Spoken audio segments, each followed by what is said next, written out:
کہ بجائے یہ کہ میں دوسروں کی غلطیاں نکالتا پھروں۔ اور دوسرا نقطہ یہ بھی ذہن میں رکھ لیں، کسی کی غلطیاں نکالنا بہت آسان ہوتا ہے، مگر جب غلطیوں کی تصحیح کرنے کا وقت ہے، غلطی کو ٹھیک کرنے کا وقت ہے، وہ بڑا مشکل کام ہوتا ہے۔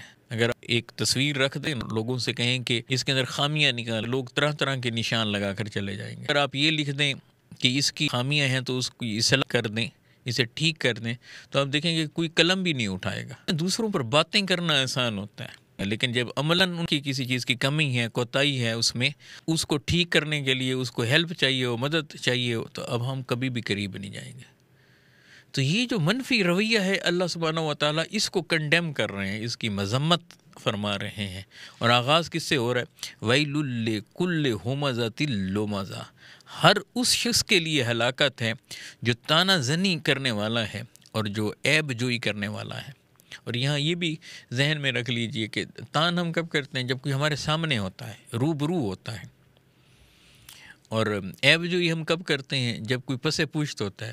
تو یاد رکھ لیں، کسی کی ذات میں اگر کوئی عیب موجود ہے اور وہ بندہ وہاں موجود نہیں ہے، اس کی عدم موجودگی میں، اس کی غیر حاضری میں، اس کا اس طرح سے عیب کو بیان کرنا کہ اگر اس کے سامنے بیان کرتے تو اسے ناپسند ہوتا، تو یہ غیبت کہلاتی ہے۔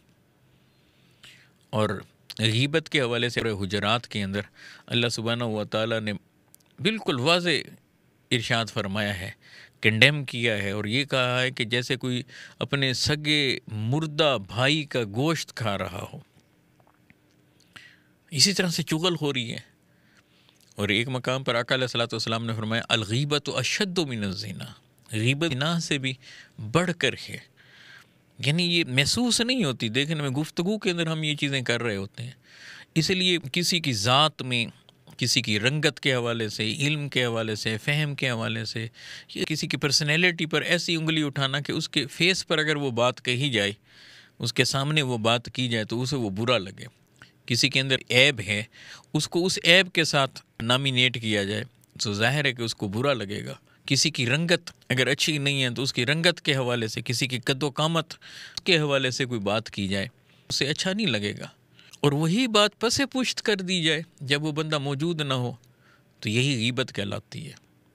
اس میں ایک زاویہ یہ بھی ہے کہ یہ جن باتوں پر تم اس طرح کی باتیں کرتے ہو کہ انسان کے بارے میں بات کر رہے ہو، اس کے پس پشت بات کر رہے ہو، اس کے عیب نکال رہے ہو، اس کی پرسنالٹی کے، کیا خود اس نے اپنے آپ کو خود تخلیق کیا ہے اور وہ اپنی مرضی سے ایسا بنا ہے؟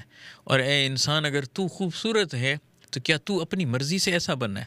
تیری رنگت اگر اچھی ہے تو کیا تو نے اپنی مرضی سے اپنی رنگت کو چنا ہے؟ یا تو بھی اللہ سبحانہ و تعالیٰ کی تخلیق ہے اور وہ بندہ بھی اللہ سبحانہ و تعالیٰ کی تخلیق ہے؟ تو جب ہم کسی اور بندے پر انگلی اٹھا رہے ہوتے ہیں تو پھر اس پر انگلی نہیں اٹھا رہے ہوتے، اصلاً ہم پھر اللہ تبارک و تعالیٰ کی ذات پر اعتراض کر رہے ہوتے ہیں، تنقید کر رہے ہوتے ہیں کہ جس نے اسے بنایا ہے۔ اس لیے ان چیزوں سے بچنا ہے جن کو اللہ سبحانہ و تعالیٰ کنڈیم فرما رہے ہیں، اور فرما رہے ہیں کہ ان کے لیے تباہی اور بربادی ہے۔ چغل خوروں کے لیے جو غیبت کے اندر مبتلا ہیں اور لوگوں کے جو عیب نکالتے ہیں، تانے دیتے ہیں، تو یہ معاشرے کے اندر وہ چیزیں ہیں جو بالعموم ہمارے ہاں ہیں۔ پانی کی طرح ہم انہیں استعمال کرتے ہیں، جیسے پانی کے بغیر کوئی چیز ہضم نہ ہونا، اسی طرح ہماری روٹین کی گفتگو میں یہ چیزیں ہوتی ہیں۔ ان سے بچنے کی ضرورت ہے۔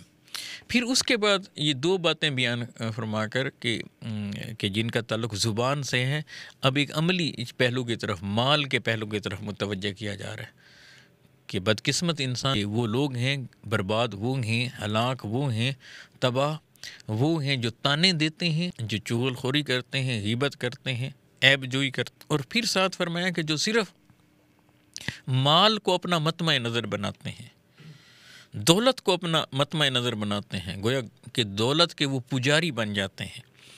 ان کا اٹھنا بیٹھنا، چلنا پھرنا، ان کی گفتگو ہر وقت جب بھی آپ دیکھیں گے مال کی ہوگی، سٹیٹس کی بات کریں گے، سٹیٹس کو کے حامل ہوں گے، ہر وقت جو ہے نا وہ گنتی کے چکر میں ہوں گے، 99 کے چکر میں ہوں گے۔ جب بھی دیکھیں گے مال و زر کی بات کریں گے اور ہر چیز کو مال سے خریدنے کی کوشش کریں گے۔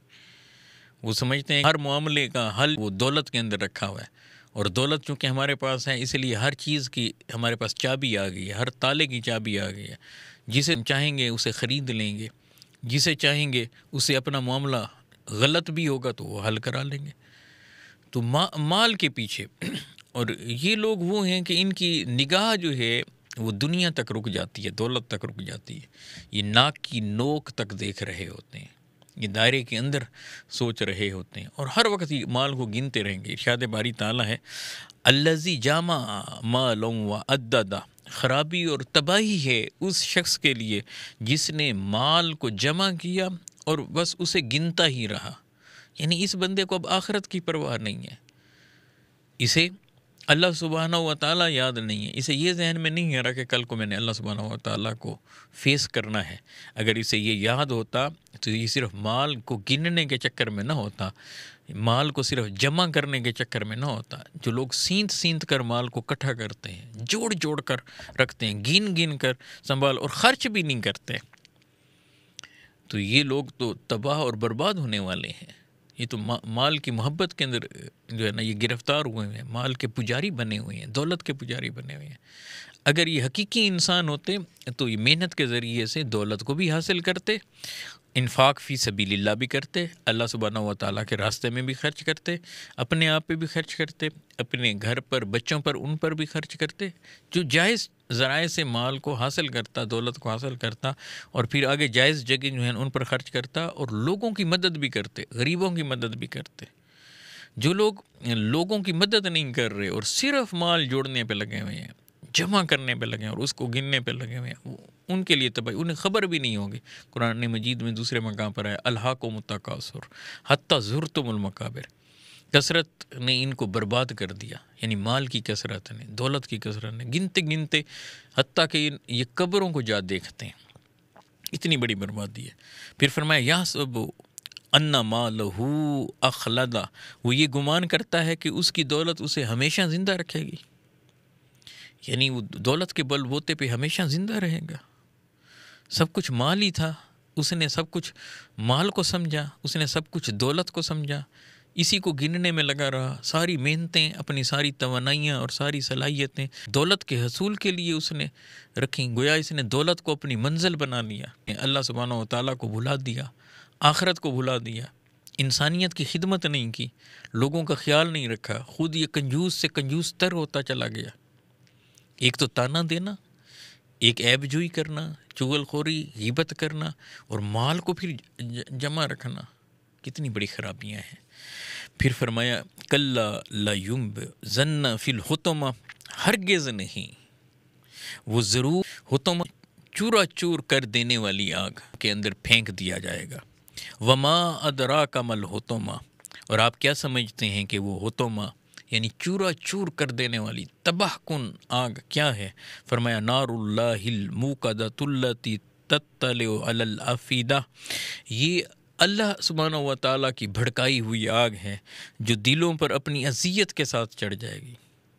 اچھا، یہاں ایک خاص نکتہ ہے، الافئدہ میں دل کا یہاں ذکر آ رہا ہے کہ یہ اللہ کی بھڑکائی ہوئی آگ اشارہ ہے، جس آگ کو اللہ نے جلایا ہے وہ بجھے گی نہیں، وہ مسلسل جاری رہے گی۔ اور پھر یہاں دل کی بات کی کہ جو دلوں پر چڑھ جائے گی، یعنی اللہ کی بھڑکائی ہوئی یہ آگ دلوں پر چڑھ جائے گی، یعنی براہ راست سارے جسم کی بات نہیں کی، حالانکہ جہنم کے اندر تو جسم بھی جلے گا، مگر یہاں دل کی بات کی۔ کیوں؟ اس لیے کہ یہ وہ شخص ہے کہ جس کے دل کے اندر ہمیشہ دولت بھری ہوئی تھی، دولت کی محبت تھی، دولت اس کے دل پر چڑھی ہوئی تھی۔ اب کیا فرمایا؟ بطور سزا کے اب اس کے دل پر اللہ کی بھڑکائی ہوئی آگ چڑھ جائے گی کہ یہ ہٹانا بھی چاہے گا تو ہٹا نہیں سکے گا۔ جیسے دولت کی محبت اس کے دل سے نہیں ہٹتی تھی، اب یہ آگ بھی اس کے دل سے نہیں ہٹے گی، اور ایسے شدید عذاب میں ہوگا کہ اس سے نکل بھی نہیں پائے گا۔ پھر فرمایا انہا علیہم موصدۃ فی امد ممددہ، بے شک وہ آگ ان لوگوں پر ہر طرف سے بند کر دی جائے گی۔ ہائے ہائے، گویا کہ آگ کا کمرہ ہوگا، اطراف میں آگ، اوپر آگ، نیچے آگ، دائیں بائیں ہر طرف سے آگ، اور آگ کے گولے کے اندر سینٹر میں انسان ہوگا، اور پھر کیا ہوگا؟ بھڑکتے شعلوں کے لمبے لمبے ستونوں میں، اور ان لوگوں کے لیے کوئی راہ فرار بھی نہیں ہوگا۔ اب اس آگ سے نکلنا چاہیں، اس عذاب سے بچنا چاہیں تو بچ نہیں سکیں گے۔ اللہ سبحانہ و تعالیٰ کی بارگاہ میں دعا ہے کہ اللہ تعالیٰ ہمیں عیب جوئی سے، تانا زنی سے، چغل خوری سے، غیبت سے، خاص طور پر مال کی ایسی محبت جو اللہ سبحانہ و تعالیٰ کو بھلا دیں، جو آخرت کو بھلا دیں، اس سے بچائیں۔ اللہ سبحانہ و تعالیٰ اپنی اور اپنے محبوب صلی اللہ علیہ وآلہ وسلم کی رضا عطا فرمائے۔